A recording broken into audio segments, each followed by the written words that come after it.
Boom. That's it right there. She just said it. It doesn't get any clearer than that. I am so glad this hack, this political hack, is out of office. She has no business being anywhere around Congress. She just says straightforward that if you support Donald Trump, you cannot support the Constitution of the United States.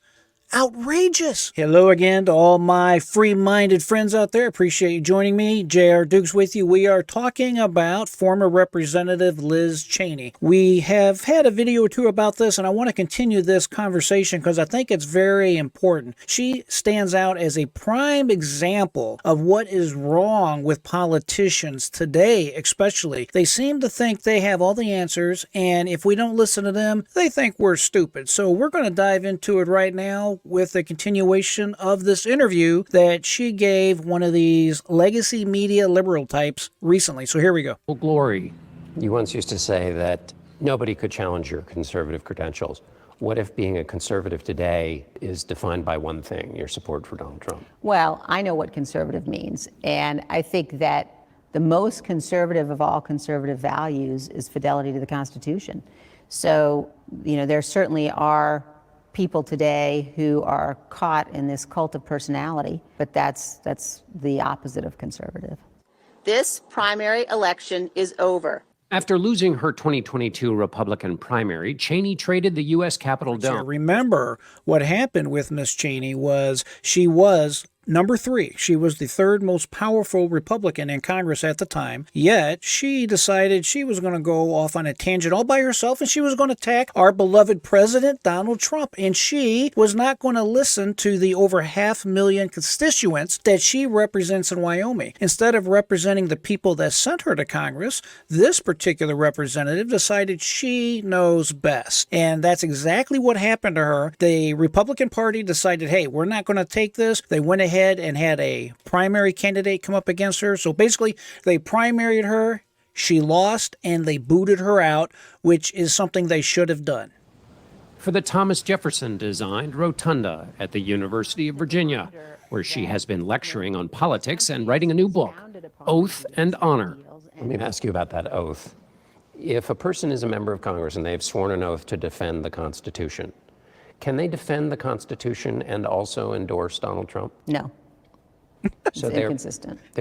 Can you believe this? I mean, can you believe this? This is a woman talking to this reporter. He's supposed to be a respected, credentialed reporter. She says straight to his face and straight to me and to you that if you support Donald Trump, you cannot be faithful to the Constitution. In other words, if you support Donald Trump, if you like Donald Trump, and as an American, you decide to vote your conscience and you go to the polls and you vote for him, you are a traitor. You cannot support the Constitution. So Liz is the oracle. She's the guru of what is correct and proper, what is electable, not electable, who is electable, not electable, and she decides solely if you are a traitor or not a traitor, whether or not you can be trusted or not trusted, whether or not the Constitution is something that you can uphold or you cannot uphold. Outrageous. They're breaking with their oath by saying they would like him to be the next president.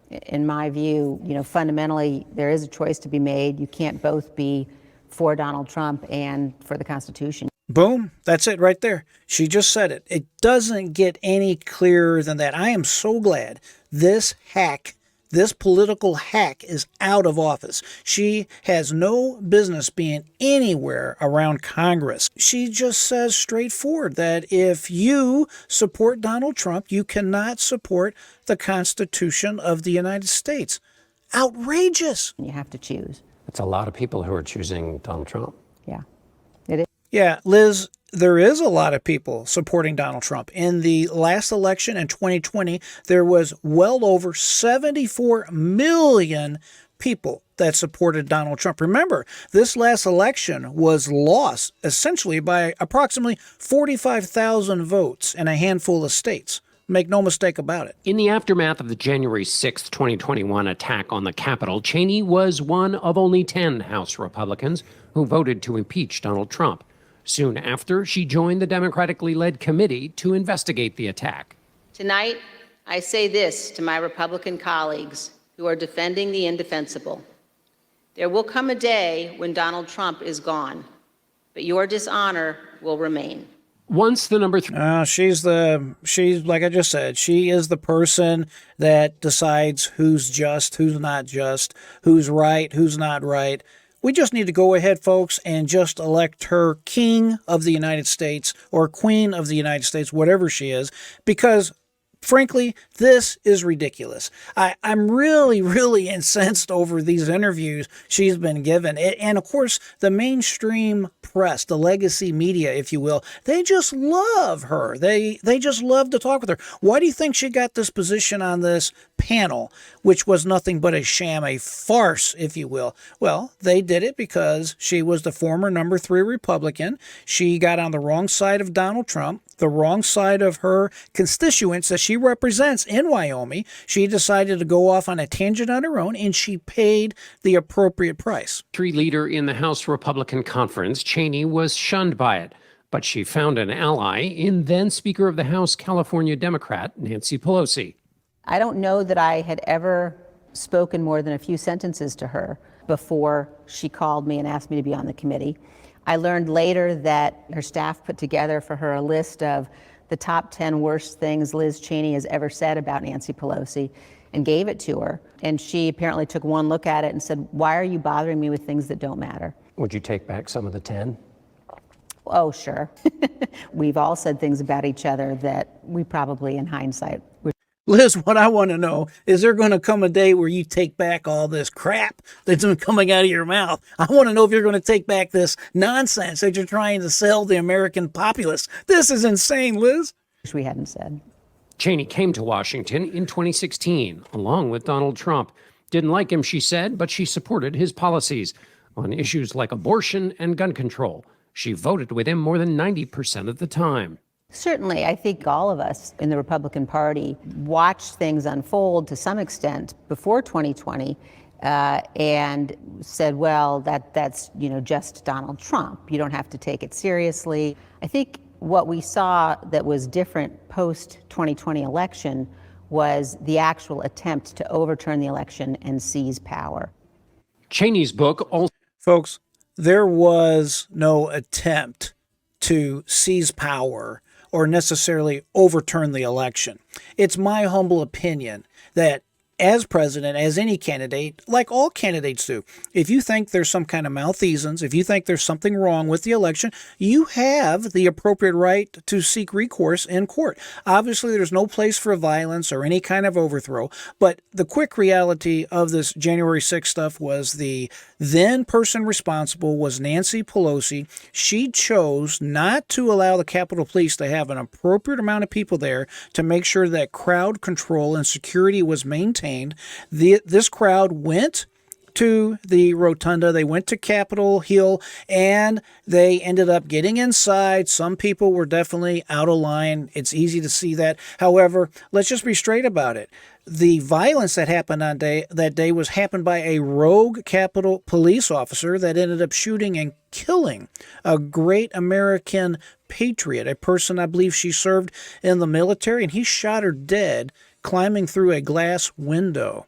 And he has not faced any repercussions for that as of yet. So when they throw out there that, hey, this was such a terrible event on January 6th, listen, nothing was perfect on January 6th, but all politicians, and including and especially Democrats, when they don't get their way, they sure are out in force screaming and yelling that the election was stolen. The election somehow went wrong. It's not just Democrats. It's not just Republicans. It was not just Donald Trump.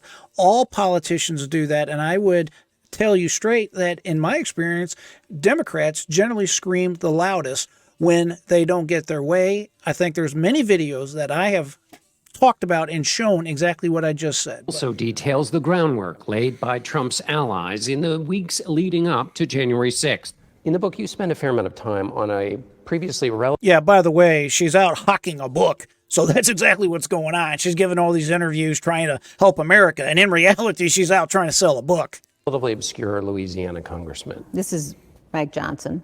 Mike and I were good friends, but what I learned was that, in fact, he was operating in a way that was dangerous. Why dangerous? It was dangerous because what Mike was doing was taking steps that he knew to be wrong, doing things that he knew to have no basis in fact or law or the Constitution. And Mike was willing. You know what's hilarious about this whole situation and is rather pitiful is you have Liz just slashing and burning everyone and anyone, just like all the Democrats are doing, including and especially our President Joe Biden. Everybody is a problem for Liz Cheney. Mike Johnson, the new Speaker of the House, oh, he was doing dangerous things. He was real bad. He was a bad person is basically what she is saying. Well, Liz, I didn't hear you screaming at the time that he was a bad person or he was doing things that were dangerous. I didn't see you say anything. I didn't hear an interview. I didn't hear 2 words of anything about Mike Johnson. Now he's a evil enemy, according to you. At least that's my takeaway. Which is it, Liz? Is everybody just bad except you? If we don't agree with you, we're not Republican. If we don't agree with you, we're evil. If we don't agree with you and submit to you, well, something's wrong with us. Liz, enough. I've had enough of your crap. I've had enough of what you've been telling this so-called mainstream legacy press. The problem, Liz, is and was you. And rightfully so, the voters of Wyoming saw exactly what was going on. They saw right through you, Liz. They could see for themselves you were a politician that went rogue. You went on your own. You decided on your own that, hey, I'm going to be stingy. I'm a narcissist. I'm only going to represent myself instead of the people of the great state of Wyoming. And you paid the appropriate price. The shame is now you have a job at a university and you are now allowed to indoctrinate our young children, our young adults. That is what's going on with all this hate in the world right now against Israel and all the lies and the twisting, if not outright lies, in the history books that you and other people are teaching our young people. And that's the reason why they think Israel is evil, or they think that Hamas is right, or a whole list of other nonsense. And it's people like you, Liz, that are working at these universities that are indoctrinating and tearing up the minds of our young men and young women. And you should be ashamed of yourself for that. But having said that, I'm glad you're out. And I'm glad there is someone else rightly and properly representing the great people of the state of Wyoming. Folks, I want to have this conversation with you. We're going to continue this on another video, but I need to know from you. Do you agree with me? Do you disagree with me? Please put it in the comments below. A conversation with you is what this is all about. I want to help each and every one of you wake up, free your mind, think for yourself, check out all the facts. Don't take my word for it. Don't take anybody's word for it. Check it yourself and then make your own decision. It's my greatest hope to help each and every one of us think for themselves so that you can live your best life possible and an informed life to where you can make good and appropriate decisions, my friend. So if you haven't done so already, please like, share, subscribe. It helps promote this video so that it can be spread to other like-minded family members, like-minded individuals out there in our community.